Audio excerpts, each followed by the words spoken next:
America president Donald Trump H-1B rules ను silent గా మార్చేశాడు. ఎంట్రీ లెవెల్ ఐటీ ఇంజనీర్లకు ఎంట్రీ లేదంటున్నాడు. Software programmer, specialist professional category కిందకు రాదని చెప్తున్నాడు.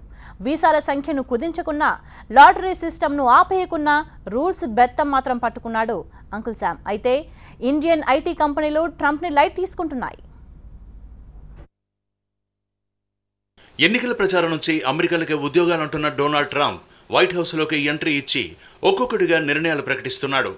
ఇప్పటికే డెమోక్రటిక్ సెనేటర్ జోల్ ఆఫ్గ్రెన్ H-1B వీసాల ఫీజులు పెంచాలని ప్రైవేట్ మెంబర్ బిల్లును ప్రవేశపెట్టారు.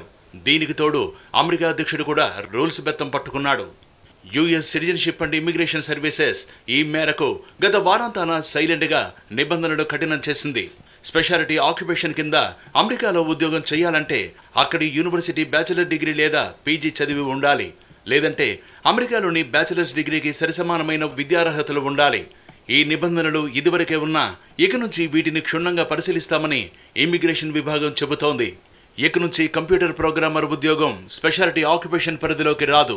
అయితే కంప్యూటర్ ప్రోగ్రామింగ్లో పలు దశల ఉద్యోగాలుంటాయని, ఈ విషయంలో స్పష్టత లేదంటున్నాయి భారతీయ ఐటీ కంపెనీలు. ఈ లెక్కన మున్ముందు కొన్ని ప్రోగ్రామింగ్ జాబ్స్ H-1B కేటగిరీలోకి రాకపోవచ్చని చెబుతున్నారు national organisation for software and technology professions వ్యవస్థాపకుడు రాజీవ్.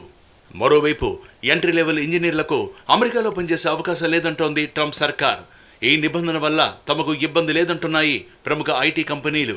ఎందుకంటే పెద్ద ఐటీ కంపెనీలు ఎంట్రీ లెవెల్ ఉద్యోగులను H-1B వీసాలపై అమెరికాకు పంపించడం లేదు.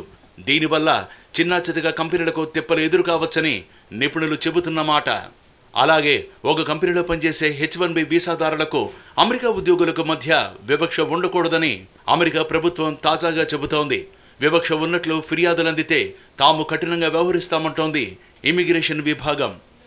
H-1B వీసాల జారీలో లాటరీ సిస్టమ్ను తొలగిస్తానన్నారు ట్రంప్. కానీ అలాంటిదేమీ జరగలేదు. 2018 సీజన్కి వీసాల జారీ నోటిఫికేషన్ విడుదలైంది. H-1B రెగ్యులర్ క్యాప్ కింద 65,000 వీసాలు, H-1B మాస్టర్స్ ఎగ్జంప్షన్ కింద 20,000 వీసాలు ఇస్తామంటోంది అమెరికా. ట్రంప్ ప్రభుత్వం ప్రకటించిన కొత్త నిబంధనలతో ఇప్పటికిప్పుడు ఐటీ కంపెనీలకు నష్టం వాటిల్లే అవకాశాలు లేవు.